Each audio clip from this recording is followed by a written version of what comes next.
So good afternoon. My name is Dr. Kathy Elliott. I'm the CEO of Gwen's Girls, and I'm also the convener of the Black Girls Equity Alliance. And thank you all for tuning in today. I first would like to say thank you to our panelists who have taken the time out of their schedule to be a part of this conversation, as well as many of you that have signed up for this webinar. This is a series of 5 webinars that will be focusing on Black girls, but this one is a unique and special one, and you will understand why once we get into the conversation. Over the past few weeks, we have all been experiencing a lot of traumatic, witnessing a lot of traumatic events within our world. You know, if we want to, go back to the start of the onset of COVID-19, and then our schools closing, and then having to shift our schedules to shelter in place and make sure that we are staying as safe as possible. And then the unrest that has happened following the murders of George Floyd and Breonna Taylor and so many others that we want to lift up in this space as well.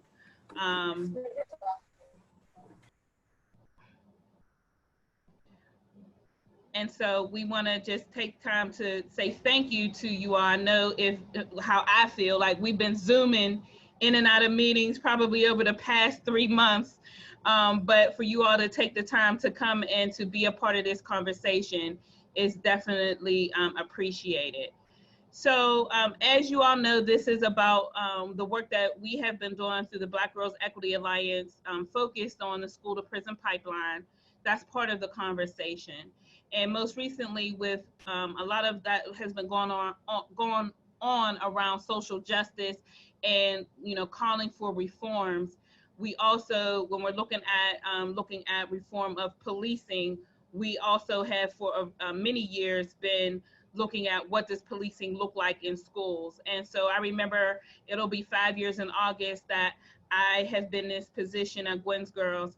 And when I first came on, one of the first reports that I read by Kimberly Crenshaw, entitled Black Girls Matter, pushed out over police, underprotected, and it is just so indicative of what's happening today, and that was 5 years ago. And so I'm excited to have this conversation because we understand it's a complex situation and conversation, and many people have different thoughts, opinions, which we all should have. But at the end of the day, the one thing that is ultimately the driving force behind all of this is that our children, and specifically Black children, are being treated in the most equitable way. And so what you will hear from some of the panelists that will be speaking later today or during this session is just the data, the information that over the past 2 years specifically, but as one of my colleagues and one of the panelists that's on this call today for over 20 years, Kim Booth has been working with probation, looking at the disproportionate minority contact, and meaning Black kids being referred to the juvenile justice system. And it's not a new conversation, but it's a new opportunity for us to look at how can we make the spaces that our children navigate in on a daily basis more equitable and help them to thrive in every way possible. So without any further ado, oftentimes we have conversations and we talk about policies and things that happen without even consulting or including the voices of those that it impacts on a daily basis, our youth. And so we have 3 young ladies that are part of our Black Girls Advocacy and Leadership Alliance, so BAGALA for short, program that we've been running for the past 2 years, who will start us off to give you all some insight. When we first started planning this webinar, it was focused on Black girls in school and thinking about their transition out of school, their time of having to be out of school because of COVID, and then even looking at what it's going to look like during the reopening. But now that we've had these issues around social justice that we have also been talking about, they will have some insight around that as well. So without any further ado, I would like to introduce the 3 young ladies that are with us today. We have Nia,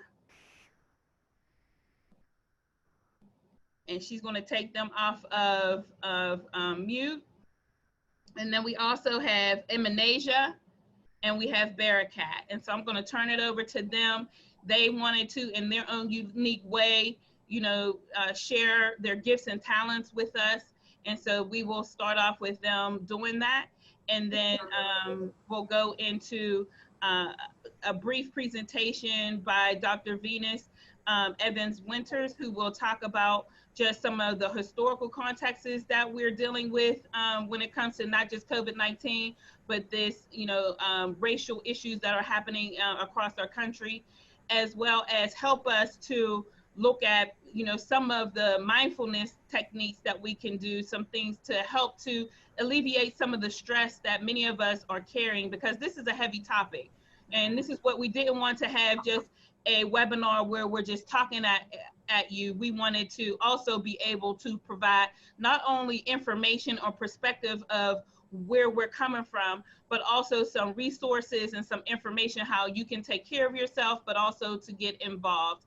And then last but surely not least, we will also be asking you to use the Q&A box or the chat box to be able to ask questions, because again, we want this to be a dialogue, because we know that there are, different positions on this, and we welcome that. Even within the girls, there's different positions. And so we all can have this conversation, and then at the end of the day, hopefully show up at the school boards, because this is where the policy change needs to happen.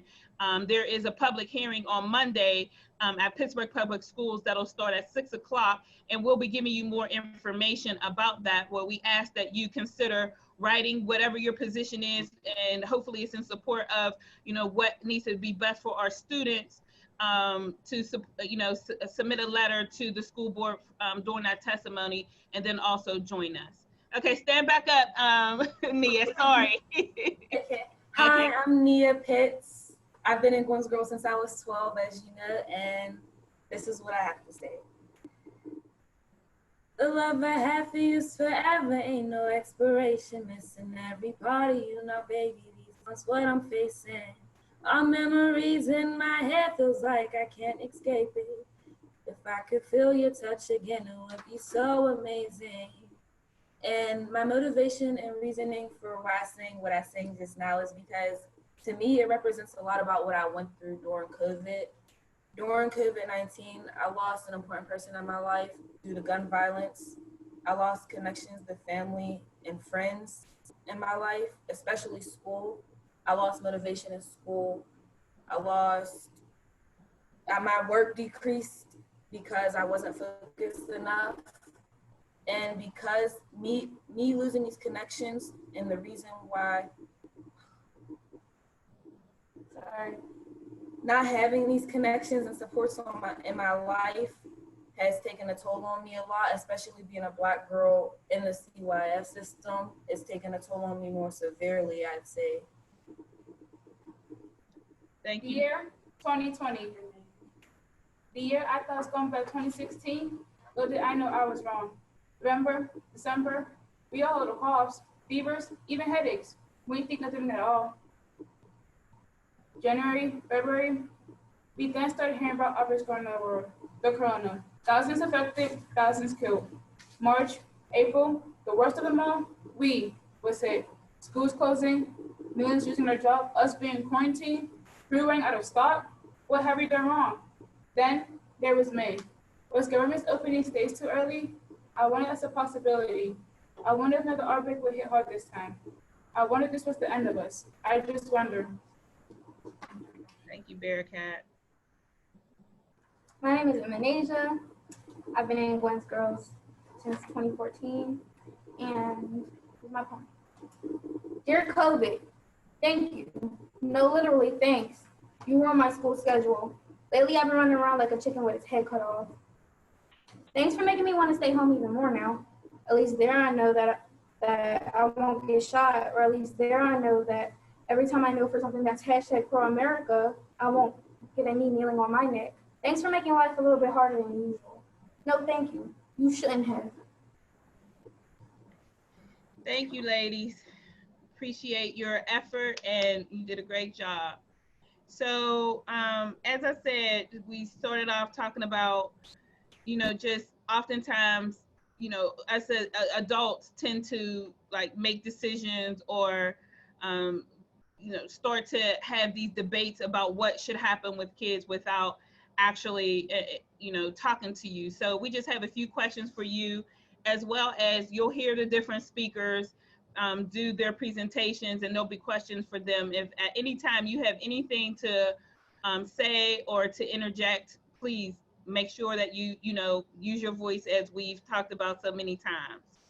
So I'm gonna direct this question to Emanasia, right? So can you please share your thoughts on George Floyd's and Breonna Taylor's death and the racial injustice that's happening in our country today?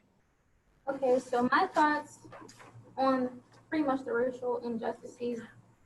My thoughts on the racial injustices involving Breonna Taylor and George Floyd is that, first of all, it was something that was extremely overdone, and you understand that, like, it was, you know, it had something to do with race. You know that it had something to do with skin color. I mean, who knew that being at home, like, you would literally, like, you're not safe. You're not even safe at home. Who knew that you're not even safe, like, just being black, period, just being black at all. And I think that these were extremely unfair, and I feel like there should be justice for both of these people. But it's like, I feel like it's also an issue because when, I don't know, I feel like it's kind of like when George Floyd passed, you know, everyone should be in an uproar, you know? And it's like, but whenever Breonna Taylor passed, it took us about 3 months to fully acknowledge that this woman had just passed. I feel like the energy should be kept at the same pace when it comes to something like this, because I feel like both are extremely important. And that's the reason why there are tons of hashtags going around on Twitter that are saying hashtag all Black Lives Matter, because we're not talking about all Black lives, or it's like the severity of certain Black lives aren't as severe as like the males, I guess, per se. And it's like, it doesn't include much of women or LGBTQ or anything. It's like, you don't really hear much of their names. So it's like, say their names too. That's how I feel about it. That's my take. Okay. Do anyone else want to elaborate on that? Nia or Barakat, any thoughts on that question? To me personally, over the past 50 years, we have seen nothing has changed. The civil rights movement has done nothing. We gotta like stand up. We gotta like use more of our voice, more violence, because us, like the police killing us Black people, our hands are up. We don't do nothing. They just see our skin color and they just shoot. They say they fear their lives, but we have done nothing to them personally. And I just think we gotta use more action instead of using voices, because nothing has changed using voice. Us peaceful protesting has done nothing, so we just gotta use more violence and stuff. Nothing has changed. Right. I feel as if the George Floyd and the Breonna Taylor, it put a lot more fear in my heart, because I'm starting to realize they're just decategorizing us as we go, as these moments happen. Like, it's not just George Floyd or Breonna Taylor. You know how many months just how she was saying, you know how many months for it took for the world to actually, you know, see her death and see that, okay, this is wrong. Us as a community, us as a world, we need to do something. You know how long that took? That's just like, what if something happens to me and it wasn't right by the police or by someone in my community? How long is it going to take for my friends, my family, and everyone to speak up and try to make a change? It put fear in my heart for my cousins, my nephews, people my friends. Like I was saying, I have a deaf friend. What if he gets pulled over by the police or something? And you know, he can't talk. So it can go many different ways. And I just feel like us, like as a team, we need to make a change. We need to do something. And they tell us that, I feel as if though everyone has a say so. They're talking more about the looting than the death. But I feel as if though, if you care more about looting or these businesses that insurance can take care of more than a Black man dying, then there's something wrong with you. That's just how I feel. Well, thank you for sharing how you feel. And I think there's many of us that feel the same way. So, you know, this conversation is also, you know, starting to, you know, have an effect on what's happening in policing in schools. And that's, again, why we're having this conversation today. There's many school districts across the country that are looking at their policies and procedures and their interaction with the police departments, which the school district is in a process of looking at their MOU as well as their code of conduct. And so just thinking about you all, you know, hopefully being able to go back into the school building in August, how do you feel about police in schools? Do you feel safe? What are your thoughts about some of the conversations that have been happening about removing police from schools? I feel as if do you see probation officers in regular law enforcement in predominantly white schools? No. So I feel like it shouldn't be a need to have them in school. I feel like I don't see them in TJ or all of these predominantly white schools. So why do I have probation officers and everything coming to my school? Why can't my teachers have more excessive training so they can know what they're doing? I don't feel safe with having law enforcement in school. It makes me feel like an animal. Having those metal detectors, it makes me feel like a black animal, knowing that these predominantly white schools that's 15 minutes away from Clearton, they don't have that. They don't even have metal detectors. So why should I? I matter just as much as them. We can make a change and we don't have to just have all of that. I feel like we shouldn't have them in our schools. Bearcat?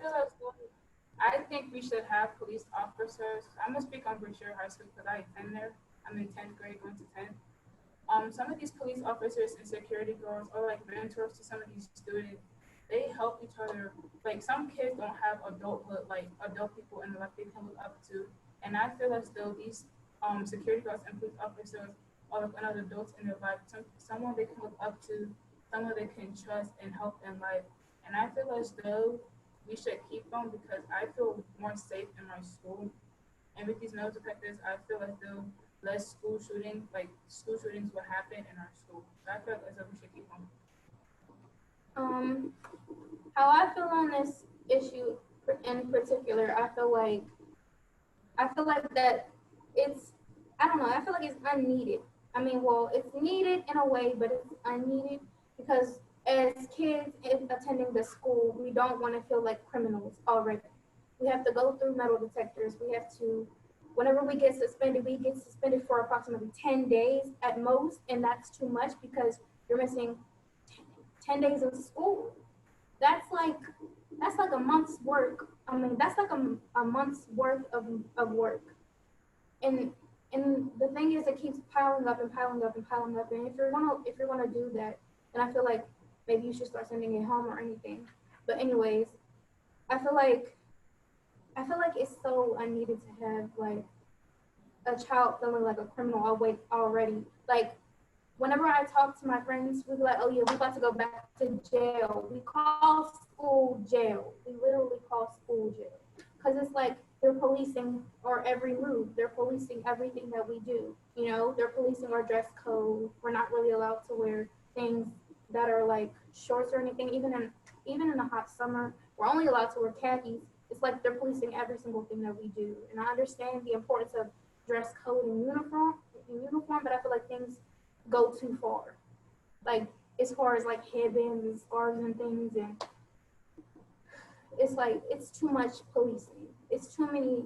It's like we're already raised in the perception of like being criminals, I guess.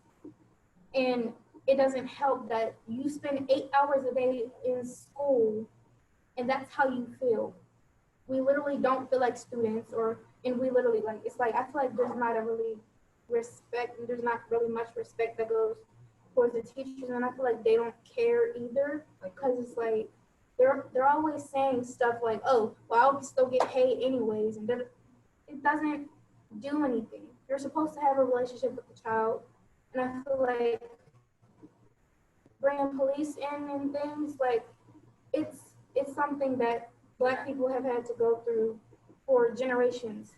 I feel like personally, I feel like personally that slavery was never over. Slavery just evolved. But yeah, that's how I feel.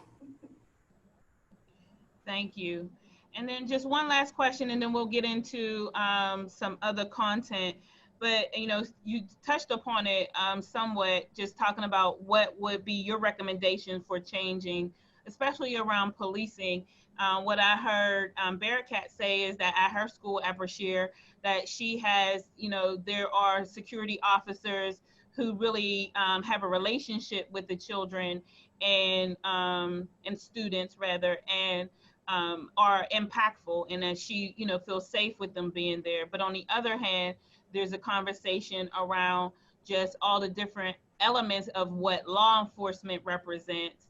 And as I started off saying, this is a complex conversation because we know that there are a lot of probation officers that are good probation officers who do a lot for the kids that are on their caseloads, and you know, teachers, there's some teachers, but then we also know that as a system in general, there are some things that, you know, inherently predispose kids to disproportionate rates of, you know, suspensions, expulsions, and referrals to probation. So what are your thoughts around, you know, what can the school district look at doing to try to make some of the changes that you feel would be necessary so that you all do feel safe in school?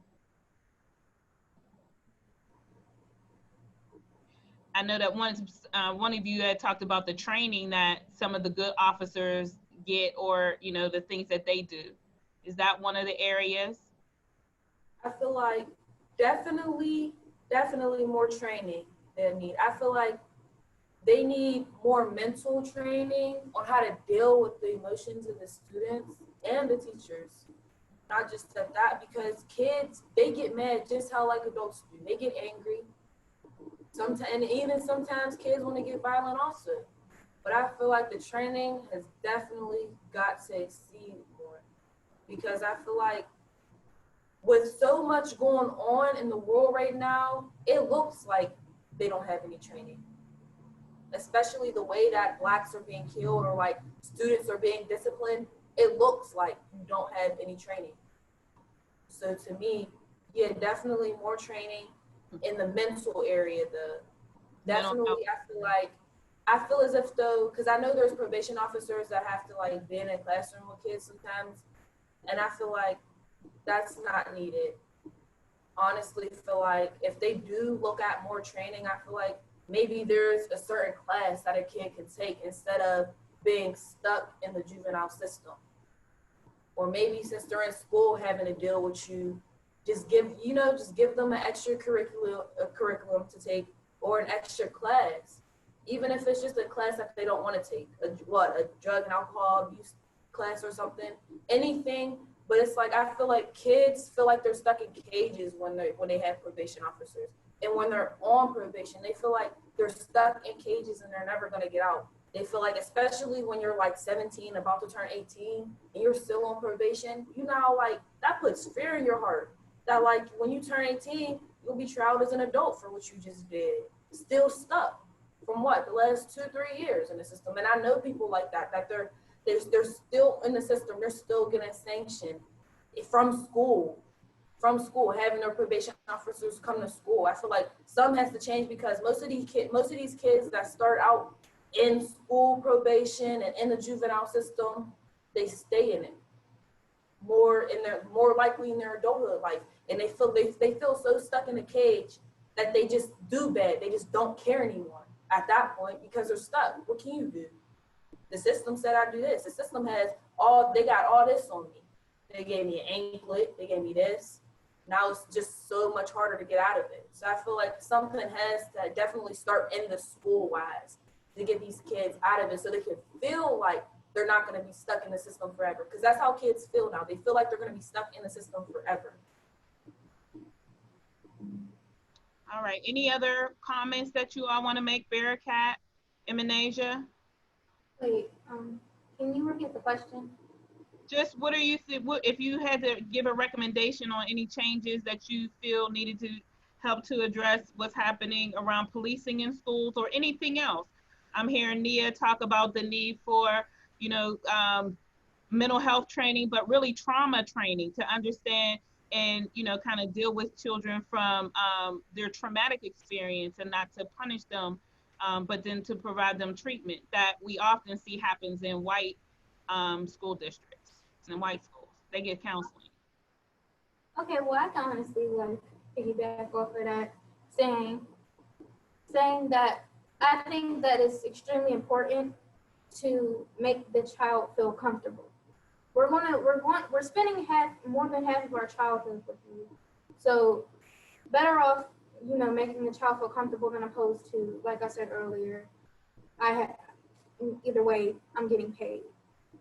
If that's the mindset that you have whenever you come into like teaching, then I feel like you should honestly try to reevaluate or something, or get something together, because I feel like mentally, like that's not the way to go. That's not the way for you. I think that's really no way of thinking or teaching per se. And I feel like whenever you're trying to teach a child, you literally have to create a relationship with the child. Because without a relationship, no one wants to learn from you. I'm not gonna want to listen to a teacher that I don't like. Like, if I don't like you, then I'm not going to want to listen to you. And that's how I feel about that. And as far as like, I guess reevaluating and going over, you know, what's going on in schools and things. I feel like teachers should be, you know, or I feel like maybe policing. I don't know about policing. I don't like to feel criminalized every time I go. Maybe like in school suspension or something. I don't like the feeling of that. And also, speaking of which, yeah, because I'm gonna pick off of what Nia said earlier about like whenever you're 17 going into 18. I am 17 going into 18, so it's like I am a little bit more worried about like fighting in school and things of that nature, because I am worried that I will, you know, go into some type of probation or some type of like jail, because I know legally I will be considered an adult, and that does scare me a lot. It does, and I'm worried. So it's like, will I even be able to defend myself in certain situations, or will I have to just let things go? That's what I kind of think about, because it's like, I know I have an opinion and everybody doesn't agree with your opinion, and some people want to fight you because of your opinion, and it's like, I'm worried that if I do, you know, participate in things like that, then will I get sent to jail or something, or will I go to jail or anything? I worry. So. All right. Well, thank you, ladies, for sharing your thoughts and giving us a lot to think about during our opening. I want to remind the audience that you can, you know, use the Q&A tab at the bottom of the screen, as well as we're fielding questions in the chat. So I also want to take time to introduce and to say thank you to my co-facilitator, Tashara Halyard. She is going to tag team with me throughout the rest of this time to navigate the conversation. And so Tashara, if you can go ahead and introduce yourself, tell people a little bit about yourself, because she is our consultant that's been working with the Gwendolyn J. Elliott Institute, and she's our research coordinator. So you all get to know her face and her name, because she is the one that you'll be connecting with, you know, on an ongoing basis when you're contacting the Gwendolyn J. Elliott Institute or the Black Girls Equity Alliance. So Tashara.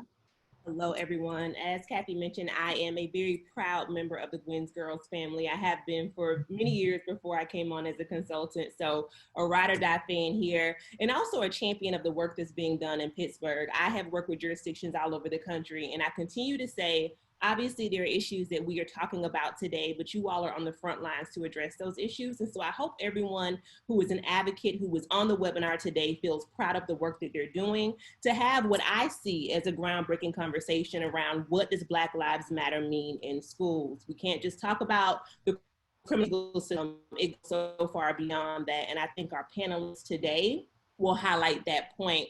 So again, I am a National Racial Equity Consultant, also the GJEI Coordinator and Research Coordinator at Gwen's Girls.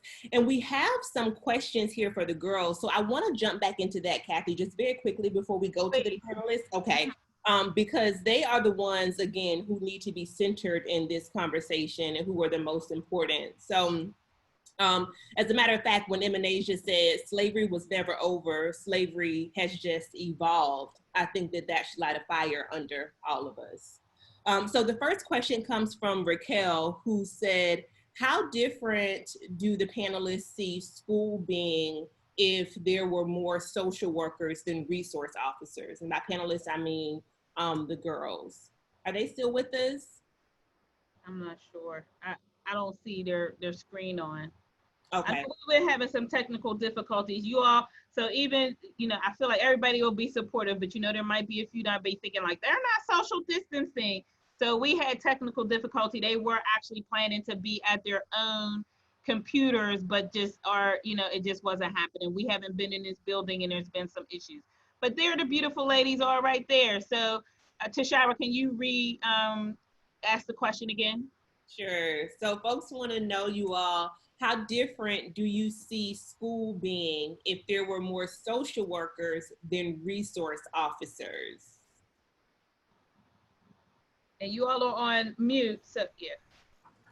If we had more social workers than police officers, I feel like it would be a little bit better because my foster mom, for example, my foster mom is a social worker.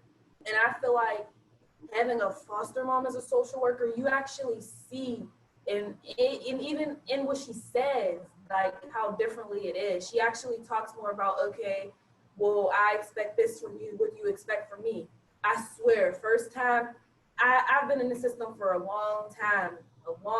And that is the first time I've heard an adult actually care about what I wanted, what I expected from them. That's what she asked me. So I feel like if we had social workers in schools, especially high schools and predominantly Black schools, it would change a lot in the game because kids will be more vocal. Social workers would actually, you know, they would tell them, like my foster mom, she tells me everything that I can do, all this stuff like that. Since I'm NCYF, everything that I'm capable to do, I feel like there would be a lot more change in schools if social workers came in schools, because it's like mentally and traumatically wise, I've been through a lot of traumatic experiences in my life, and my foster mom does help me a lot because she talks, she's more vocal with me. Even when I do push her away and I tell her like, I'm gonna still do whatever I want. I want to do this. This is what I'm gonna do. She still gives me a chance. Like, I'm gonna cry a little bit, but she told me I was gonna leave, and she told me that she didn't want me to go because she wanted to fight more for me.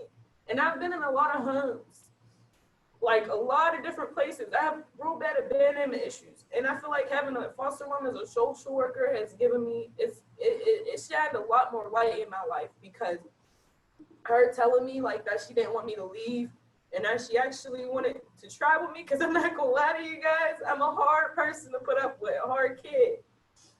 And that just gave me more, like, it makes me want to make her more proud, because she's not my blood, you know, but it makes me want to actually prove to her that, yeah, I can do this. I've been in the system for a long time, but I can overcome it. You know, and I feel like if they had social workers in schools, a lot more kids that don't have those capabilities or don't have those people to talk to, I feel like they can have that.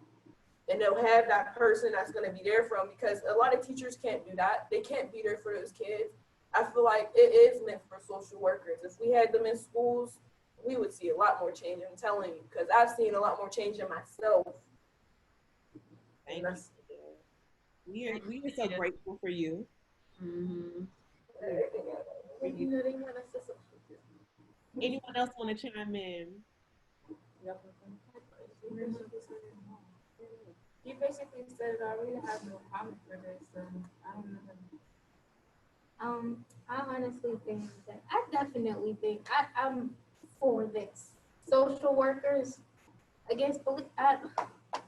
I'm for this because I feel like working with, like, in school, because in school they don't just like in our school, they don't really have, you know, just like police officers per se. There are people who like, we have our guidance counselors and stuff that we are able to confide into and talk about our issues too. And I had to open up about my mental health and let like my guidance counselor know that, hey, I'm not okay. Okay, I'm not okay. I was actually doing really bad a couple years back. Like it got really bad. And it's like, whenever you're working with, or like whenever a social worker is like talking to you, you do feel more valued. You feel more love, or you feel more empathy coming from them, and more sympathy coming from them, opposed to someone who's there to police.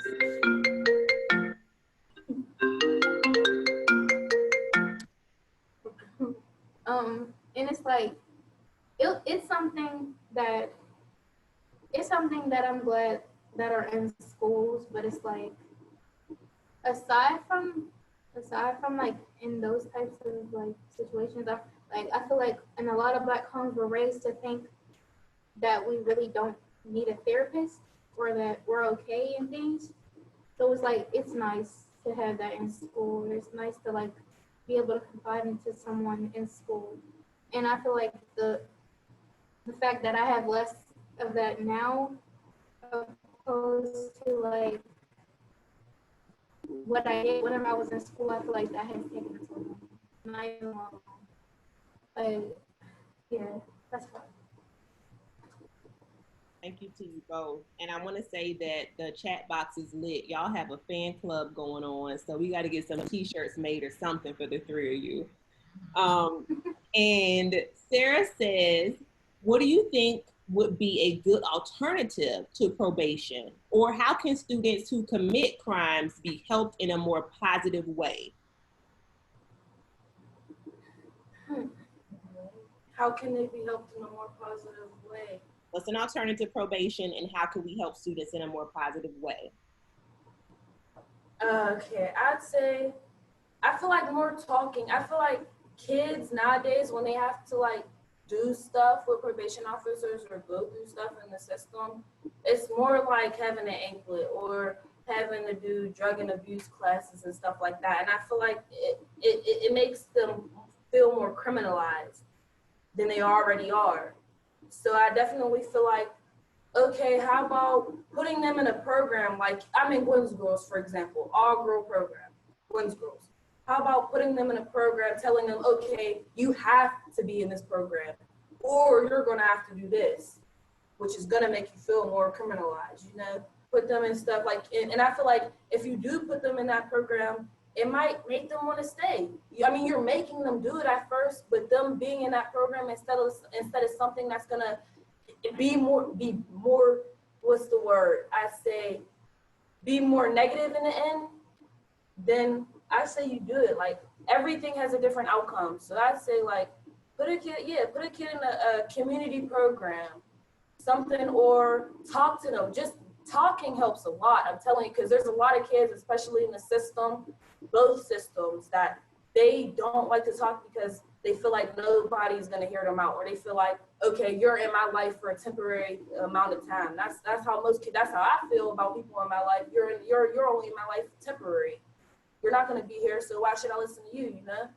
And it's like, I feel like if you just talk to a kid or be that kid's mentor, like say if a kid does something, okay, now you need a mentor. Now you need someone that's gonna come to your house every like week or every 2 weeks and does activities with you, and like activities that's gonna help you so you won't do what you did to get here in the first place, but activities that's also gonna help you with your traumatic experiences, with your mental health issues, the other stuff like that. It's not just gonna take a toll on one thing. So I definitely feel like, especially, and in school, like, okay, what about all the kids that have probation? Why don't we all come into a room and we all do an activity? That's not just about you worrying about when you're going to get off of here, but you know, it's going to make you laugh. It's going to make you smile. Something that's going to actually make you happy about doing, like not waking up in the morning and being like, oh, I have to go do this. But more like that. Thank All right, thank you. Mentorship. Thank you, ladies. So as we shift, I know that conversation was kind of hard to hear, and people are saying that they are in tears in the chat box. And as a matter of fact, Maria says it's so disturbing the way our children take ownership for systemic issues. I'm doing bad. I messed up. I'm hard to handle. They have been taught this, dehumanized by the school system, and I would say other systems at play as well. So I want to bring up Dr. Venus Evans Winters, who, before we jump into the quote unquote formal PowerPoint presentation, is going to help us with some grounding and some deep breathing, because again, this is a heavy conversation. And also we know Audre Lorde said the personal is political. And so we cannot separate what we've heard today from our own lived experiences. And we want to hold space for that. So Dr. V. Yes, thank you. Thank you. So at this moment, I want to acknowledge the young people who have opened up the conversation. And in doing that, I want to recognize the energy and the courage that they give to all of us. So when they experience or express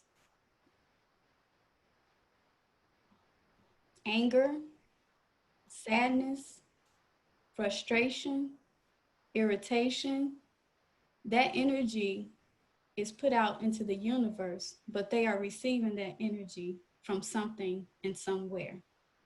I also want to open up this space to honor the name and the spirit energy of Breonna Taylor and George Floyd, who started this conversation, the very people who started this conversation. So if we can just have a mindfulness moment where we spend 30 seconds just to connect our minds with our hearts with our minds. So you may close your eyes if you feel comfortable. It's best to place your feet flat on the floor if you're at a desk or a seat. If you're driving, you can just listen to my voice and connect the energy between the youth and our ancestors, and in the spirit of Breonna Taylor and George Floyd.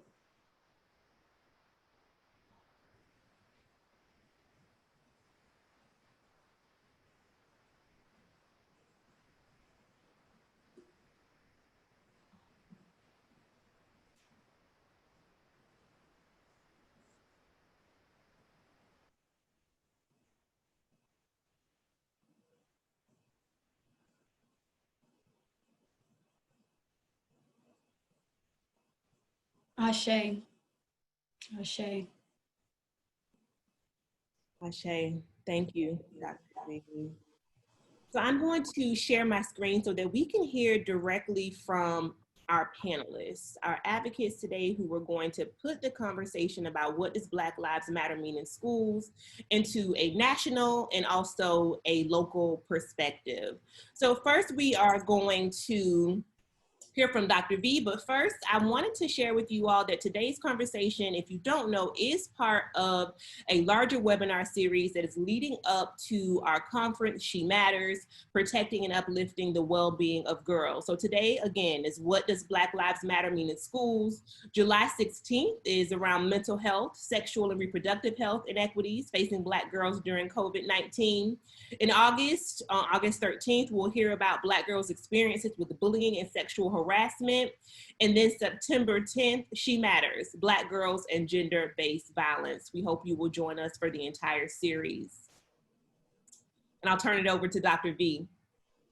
Okay, thank you, Tashara. First of all, I want to state unequivocally that we do believe in removing police officers in all shapes and forms out of the public school system, or all school systems for that matter. So when we say Black Lives Matters in school, we need to talk about what does that mean within the context of the history of the United States. And the girls have already spoke on this, so I want to provide just a little bit more context.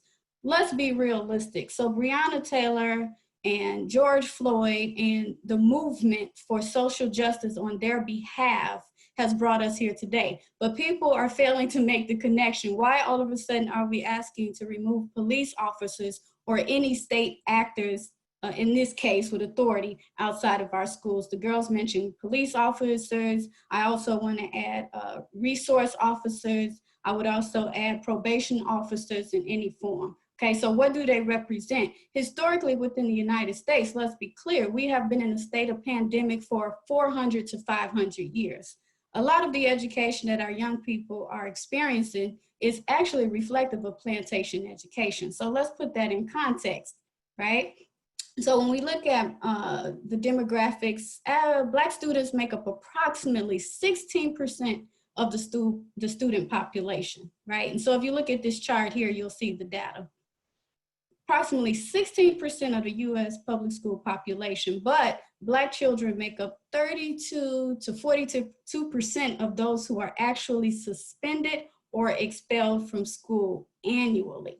So what we have in the United States, when we say Black Lives Matters in schools, we're talking about Black Lives Matter in our homes, in our neighborhoods, in our communities, in our nation, and in our schools. So what we see, what we hear, some of these girls are saying, I'm actually afraid of the police. They're also saying that they fear and they're frustrated with their teachers and that their teachers cannot relate to who they are as human beings. So Black Lives Matters is more, it's multi-layered. It's one, the history of the relationships between Black people and white people in this country. Right now, the majority of our students are not receiving education from people who look like them. So the question we need to be asking is, do we trust the teachers to make judgments about Black children's behavior? So the same people that are justifying or rationalizing harming, whether it's Breonna Taylor or it's George Floyd or it's the brother who was just killed by the police officer in Atlanta, it's still the same issues, the perceptions of who Black people are. They need to be controlled and contained. That's what they call plantation education. So if we look at this chart, right, percentage of Black students received out of school suspensions, approximately 17% were African-American males of all all students. And then we have another approximately 10% who are Black girls. Okay, so that's the larger context in the United States. So we have a racism problem in our schools. Tashara, can you go to the next screen? Okay, so let's look at, according to the Office of Civil Rights, let's look at, now I'm gonna narrow in on Pittsburgh public schools. So if you look at it, and this is what I found interesting. So if you look at the population of Pittsburgh's public schools, overall African-Americans make up, Black people make up approximately 53% of the student body or in the district. But then when we look at out of school suspensions, we see that Black students make up over 72% of those who are suspended. When I see this as a policy professor, as a professor of policy and research, what I'm looking at is that according to this data, being Black in Pittsburgh schools, you actually have a greater chance of being held back at school, receiving an in-school suspension and an out-of-school suspension than any other group of students. And then let's look at the expulsion rate. So we're talking about kids who are having little or no contact with formal curriculum. 75%, yet Black students make up only 53% of the student body. So let's go to the next slide. Okay, so on the left, what you have on my screen, left on my screen, is you have, again, African Americans, approximately 50% of the student body, white students, approximately 32%. I hate to do comparisons, but again, I just like to look at the numbers to paint a picture. So now let's look at gifted and talented enrollment. So although white students only make up 32% of the district enrollment, they make up approximately 63% of those who are placed in gifted education. Now, Tashara, what's interesting about these statistics, and we talk about trauma, we talking about Black Lives Matter, we need to start talking about too, how do we perceive Black kids? Are they threats or are they gifted and talented? Do they know or do they not know, right? And so actually, looking at this chart, this tells me Black students, only 20% are placed in gifted education. So by enrolling your child in Pittsburgh public schools, you have a greater chance of being held back a year or retained. You have a greater chance of not only being retained, but also of being receiving an in-school suspension, an out-of-school suspension, and being expelled from school than you do of receiving Algebra 1, than you do of passing an ACT or SAT, and more than you do of having being placed in gifted and talented. So by simply enrolling your child in Pittsburgh public schools, you got a greater chance of being suspended than you do of actually passing a grade or being enrolled in Algebra 1. That's problematic. However, simply by being white and attending Pittsburgh public schools, you got a greater chance of being placed in Algebra 1 and being placed in gifted and talented programs. So again, it's not equal. So what do we mean by Black Lives Matters in schools? Let's look at this next chart.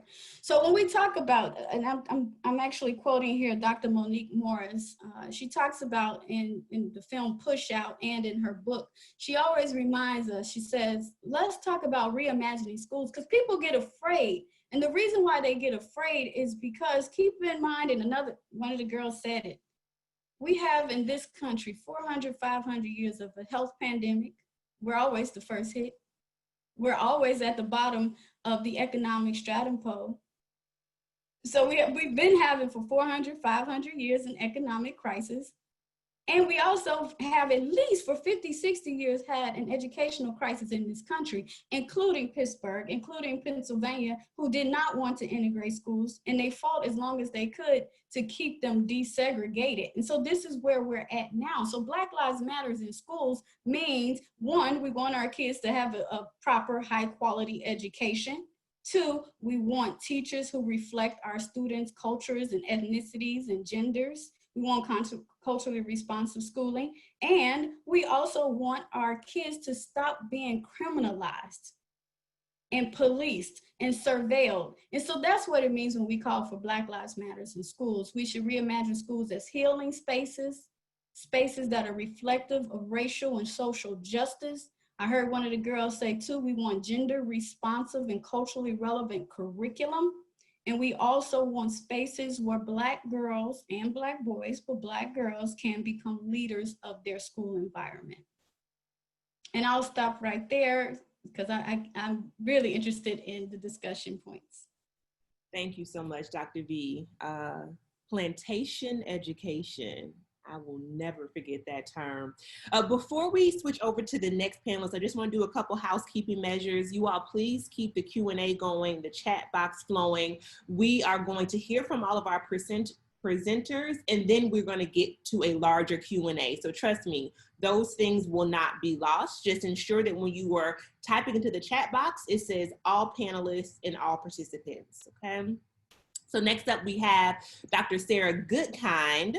And Dr. Sarah, if you can please introduce yourself and then jump into your presentation. Yeah.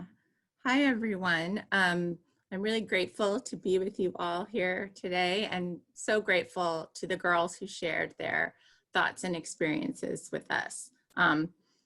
So what I'm going to share is just some data to back some of that up. I'm a social work professor at the University of Pittsburgh. I'm a PPS parent of 2 PPS students, and I'm a member of the Black Girls Equity Alliance since its founding, and I am a co-facilitator of our juvenile justice work group with Kim Booth, who you'll hear from in just a bit. I come to this work with 20 years of experience researching the juvenile justice system, where I've learned that most kids in our juvenile justice system end up there because they've been failed by other youth serving systems. The Black Girls Equity Alliance focuses on Black girls because, to use Kimberly Crenshaw's words that Dr. Elliott shared earlier, right? Black girls have been pushed out, over-policed, and underprotected. And because we know that making our systems better for Black girls will make them better for everyone. I'm going to share a little bit of local information on referrals from PPS to the police and the juvenile justice system. I don't want you to worry about remembering the details. There are really three main things that I want you to take away from the data I share. First, we're over-policing PPS students. You heard that from the girls already.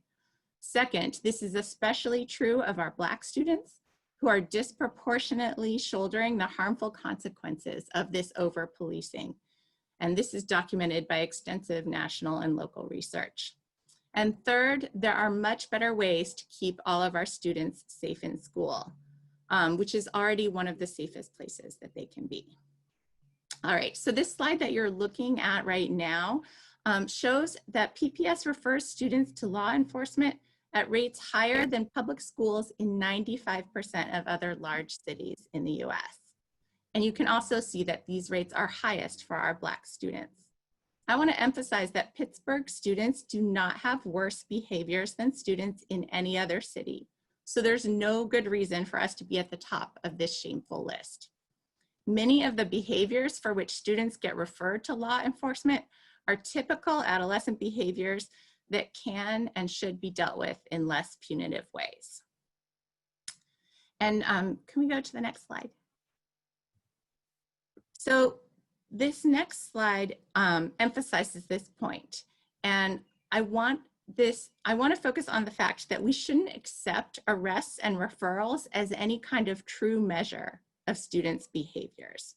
Again, don't worry about the details on this slide. The point here is that Black and white girls in Pittsburgh have nearly identical rates of drug use. And this data comes from the Healthy Allegheny Teen Survey, which surveyed a representative sample of teens here in our county. But you can see on the right side of the slide that Black girls in our county are 3 times more likely than white girls to be referred to juvenile justice for drug offenses. This is a manifestation of systemic racism. And we're going to see that throughout the data that we look at today. Can we go to the next slide? Thanks to Shira. All right, so keeping this in mind, this slide shows the 2019 arrest rates for Pittsburgh teens. Our local racial disproportionality is much higher than nationally. I do want to note that referrals to juvenile justice in our county are down about 50% from their peak 15 years ago, and that the number of youth in Schumann Detention Center at any given time is also way down. So that's good. We've made some progress, but we haven't decreased racial disproportionality in any meaningful way. Can we go to the next slide? So the Black Girls Equity Alliance, as Dr. Elliott was talking about, has been examining data from many sources to try to understand why this is the case and what we can do about it. And a lot of the data is pointing to what happens in our schools. So this slide really drives this point home. You can see this again is data from 2019. 2/3 of all arrests of Black girls in the city of Pittsburgh in 2019 were made by PPS Police. Just 1/3 were made by city police. And this is even though kids aren't in school for just about half the days in a calendar year, right? When you think about weekends and vacations. So 2/3, this is a huge number. Can we go to the next slide? This slide shows what the arrests made by PPS Police are for. Again, 2019 data.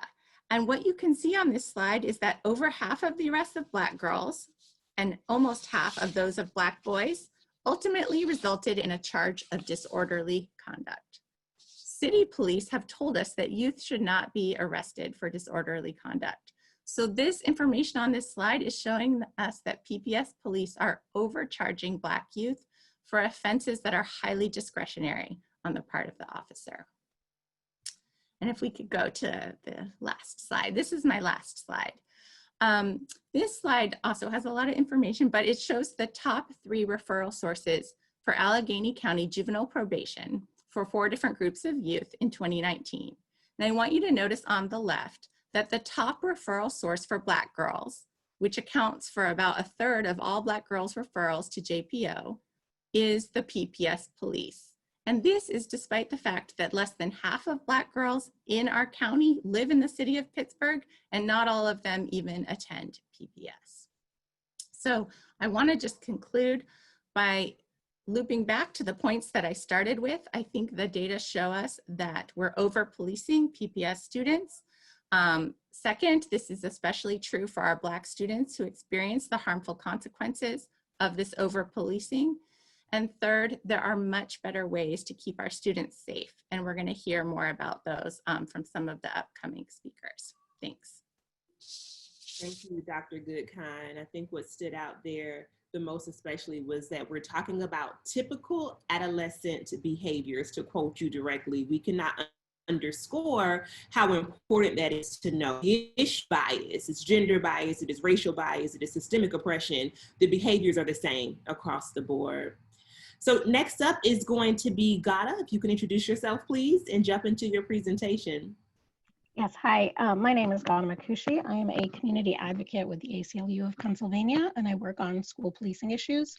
A lot of our work centers on policies and practices that serve to push out and criminalize youth, particularly Black and Brown students and students with disabilities.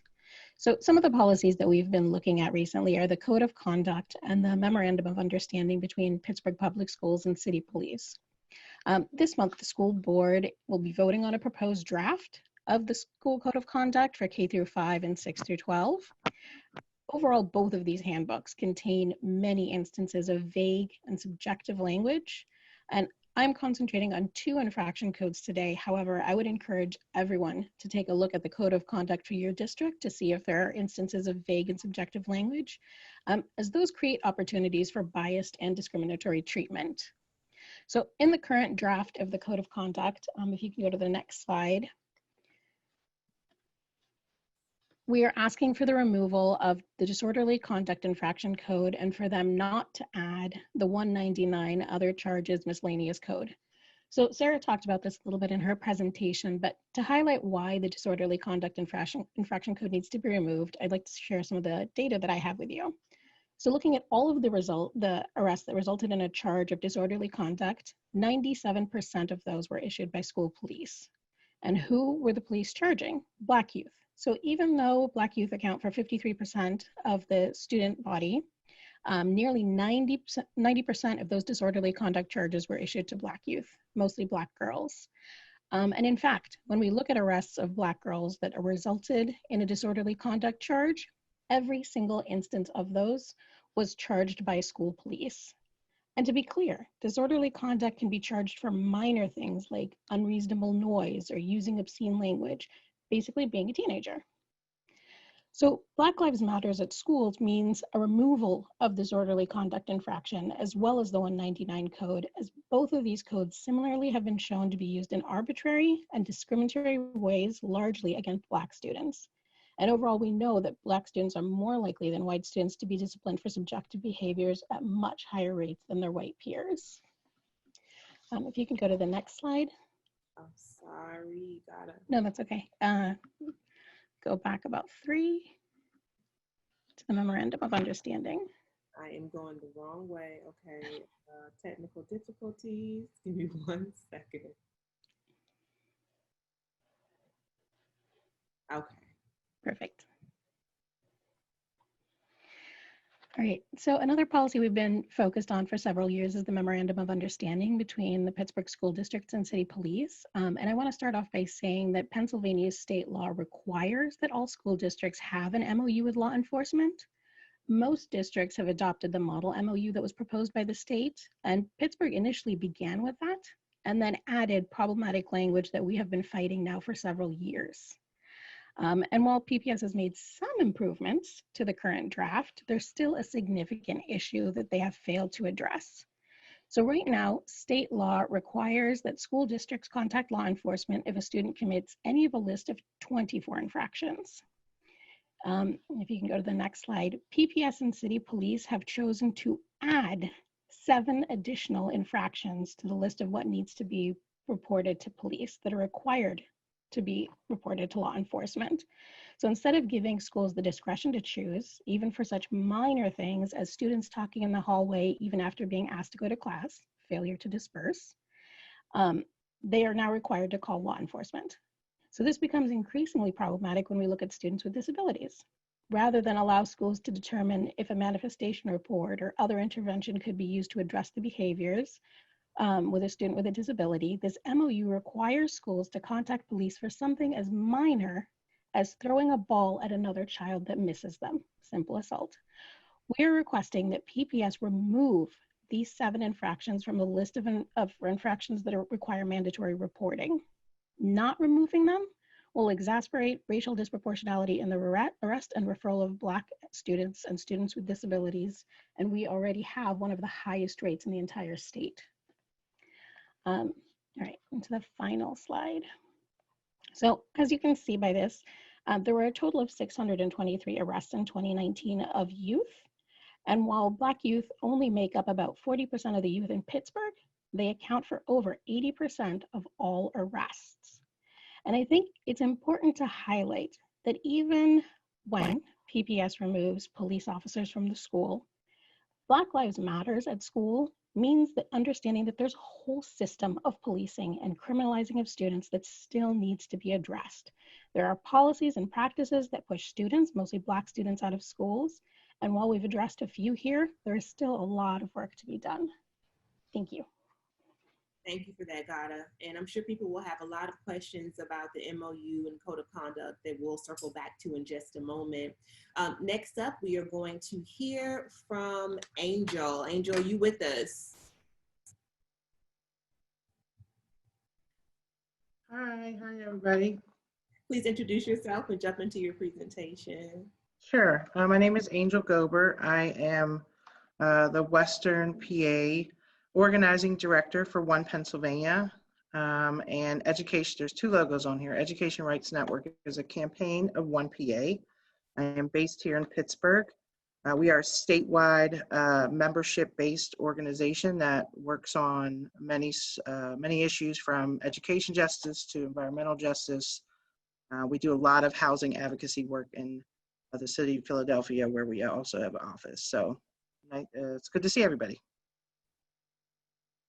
So I'm just going to get right into it. So some of the campaigns that we have focused on specifically around education are the implementation of community schools. We passed a policy a few years ago, getting the district to adopt and embrace and implement more community schools in the city of Pittsburgh. Right now we have about 8 that are at many different levels. Some have been practicing and implementing community schools ideologies, and some are just getting started at it. The Solutions Not Suspension campaign, that's the work that we do around school pushout and the amounts of students that are suspended for childlike behaviors or unnecessary suspensions or minor infractions. We were able to get a suspension ban policy passed a few years ago where students pre-K to 2nd grade could not be suspended for nonviolent infractions. There are some hiccups that come along with that, but that was a win for us as well. Counselors Not Cops is what we used to call it, but now it's being called Defund the Police. So this is something that we've been talking to the district about for years, and organizing our parents around how do we divest from over policing and over criminalizing our students and investing into real supports and services that actually can make our kids thrive. School privatization is another campaign that we work on. We understand that charter schools, they're here, they exist, but a lot of charter schools do not take, all of the students that public schools have to take, especially with kids with disabilities.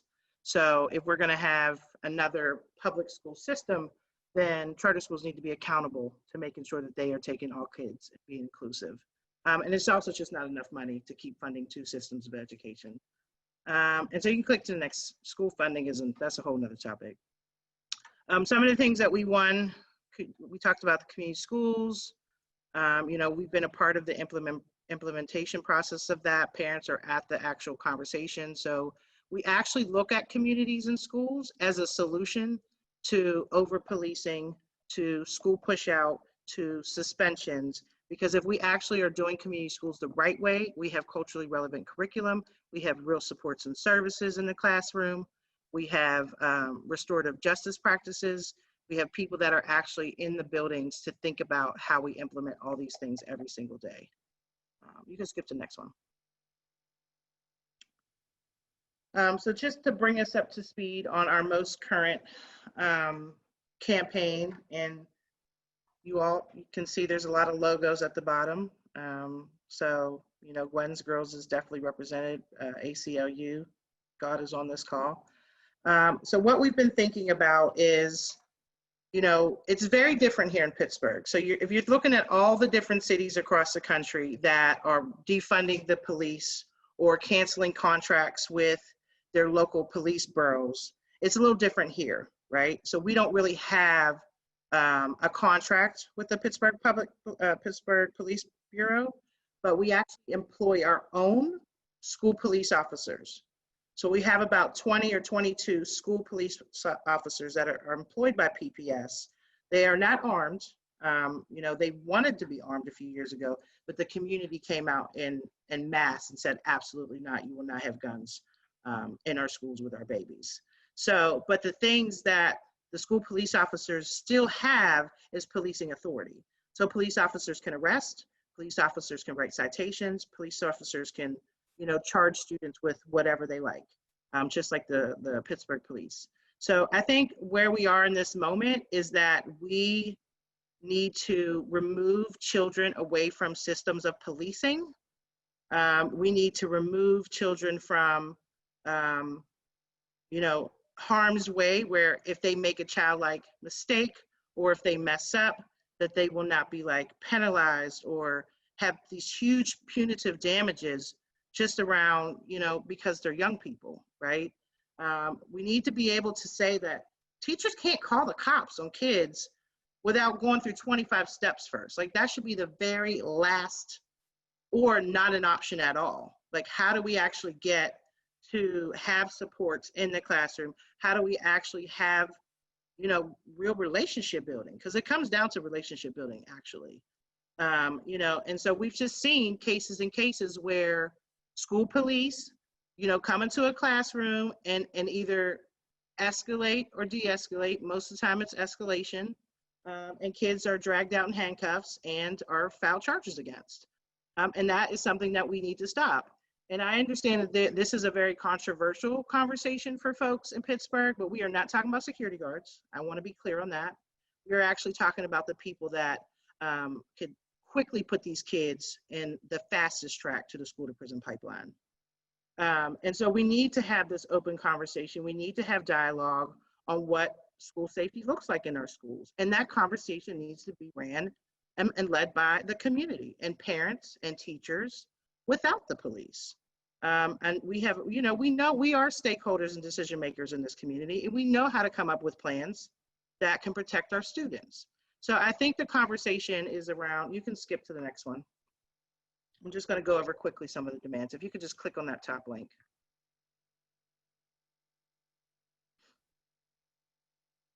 Okay, if you scroll down a little bit. So yeah, starting right, okay. Yeah, so the demands, some of the demands, of course, we're asking for the removal of school police. We also want to, Gada talked about the MOU. We just can't have police just roaming in our schools, just, you know, whenever they want and just snatching kids up. So we need to really have some kind of understanding with the City of Pittsburgh Police on how you're going to interact with our students. And actually, I think it was even, someone had said, like, in Philadelphia, where the chief of police was like, told the school district, don't call me because I'm not coming to the school. Like, we're not coming. There's nothing that's happening at the school that we need to come and get involved unless, like, there's, you know, an extreme dangerous situation. We should also define what extreme dangerous situations are as well. Probation officers should not be inside school buildings. That is an easier way to get kids back into the system, and that's not what we want. Ending the systems of policing. So this is just like a laundry list of kind of all of the practices around surveillance, metal detectors, issuing citations, trainings, de-escalation, you know, full transparency on reporting. Like it's like pretty impossible for us to get data right now on how many kids they're actually arresting and for what and who, you know, in a breakdown of like race, gender, disability. Like that information should just be public, and we shouldn't have to fight you to find that information because we know it's happening. And then we also, you know, we don't want to burn it down without having some solutions on investing and how do we shift resources, right? How do we make sure that we have, you know, culturally responsive approaches? How do we make sure that, you know, even our educators are going through these implicit bias trainings, right? So it's not just the school police, because somebody actually calls the school police on the students. So the teachers and educators also have to be accountable on how they think about race, how they build relationship with our Black children, and check where their privileges are and where their you know, insecurities are around the idea of race and working with students.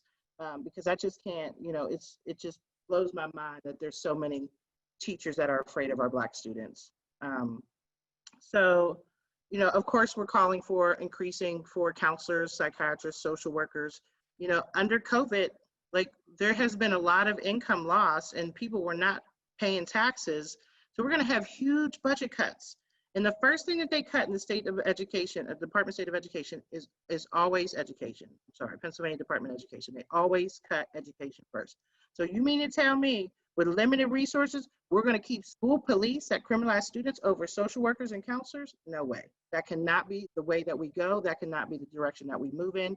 It has to be, we stop all of the policing and we shift those resources into supportive roles.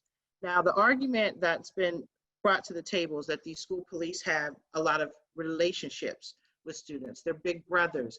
If the kid has a bleeding knee, they put a Band-Aid on the bleeding knee. Until that power dynamic changes, until that kid resists, or until that kid challenges that person who's in a position of authoritative power, right? And then it can go a different way. So here's the thing, if we love school police so much and they have other purposes that they serve, let's take away their ability to police students and criminalize students. That's it. So I think that we are moving forward in that conversation here in Pittsburgh. We have a lot to talk about. We need a lot of people to be a part of this process. We are actually going to have an action on Monday in front of the school board building at 4 o'clock. So we were looking for folks to attend that. We have a petition, which is right here, this link that anybody can snatch, or somebody can put it, I can put it in the chat. And then we also have a process in which you have to sign up to speak at the board public hearing. It's a little different this time because the school building is still closed because of COVID-19. So you actually have to call Laura Gady at the board. She's the board secretary. Get a number and then submit a written email on how you feel about this issue. So I just encourage folks that are watching and that are on this call to make that happen so we can get this dialogue started on how we can keep our kids safe from criminalization. Thank you so much, Angel. And I actually think Heather may have dropped the link to both the petition and information about testifying in the chat box. If folks are not seeing it, feel free to scroll up. If not, Heather can drop it back in again. So we have about 45 minutes, a little bit less left, and I know there are a lot of questions and comments that are coming in, but we have to hear from two other people who I think are important perspectives in this conversation, and that is Tiffany Sizemore and Kimberly Booth. Let's start first with Kim. So Kim is the Assistant Chief Probation Officer for the Allegheny County Juvenile Court, and I think that there are perspectives that seem to be in alignment today around police. However, a topic of probation is a little bit different. And so we want to talk to you, Kim, first about, we've heard a lot about things that need to change, but can you share some of the efforts that you've led from being a change agent on the inside? What already has changed from your perspective around juvenile probation? So I want to thank everybody, and particularly the young ladies who spoke earlier. I would be remiss if I didn't take a second to say their words were just absolutely awesome, magnificent. Love the way they were able to articulate themselves. I cannot go forward without acknowledging that. I just want to say that I've been doing this work. I started when I was 2, because I have to tell you it was in 1990, so I don't want you to go by the way I look. But I will say to you that when I started in 1990, this work was very different. We didn't talk a lot about Black kids in terms of in juvenile probation about like the separation between Black and white. But since doing this work early on, got involved with the state committee, and our court, juvenile court in Allegheny County, has been committed to looking at this whole disproportionality along our continuum from arrest and referral all the way up to placement. So we spent a lot of time looking at this and looking at it across the system. Now, I need to preference one thing, and I know Kathy doesn't like when I say this, but I want to be real clear about this. No doctor in my name, no way am I expert, no way am I good at this, okay? I just want to be able to share this. She's an expert. I'm gonna cut you off every time. I just want to, I mean, I think some of my colleagues put it well the other day. You are a part of the system, although at times I separate myself because I feel like our court, juvenile court, has looked at this so closely along the way. I cannot ignore the fact that some of the things that Sarah Goodkind speaks to in terms of racial disparities are absolutely high. But are they decreasing? Absolutely. When I started in 1990, and just because people are so familiar with Schumann Detention Center, there were 150 kids in that juvenile detention center at one point. Okay, today we literally, this morning, and it changes obviously quickly hour by hour, but at this point we have 11 youth in the detention center. Okay, 2 of those are girls. So I need you to hear that we are working, we are completely open to ideas. At this point, in like, if you look at the last 10 years, this court has looked at evidence. What is it that makes juvenile probation better? How can we be better?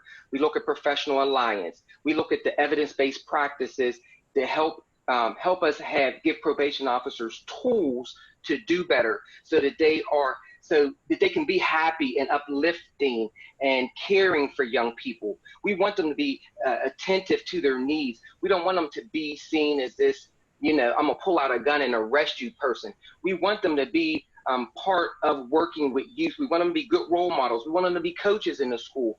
We want them to use tools that effectively create change in young people, right?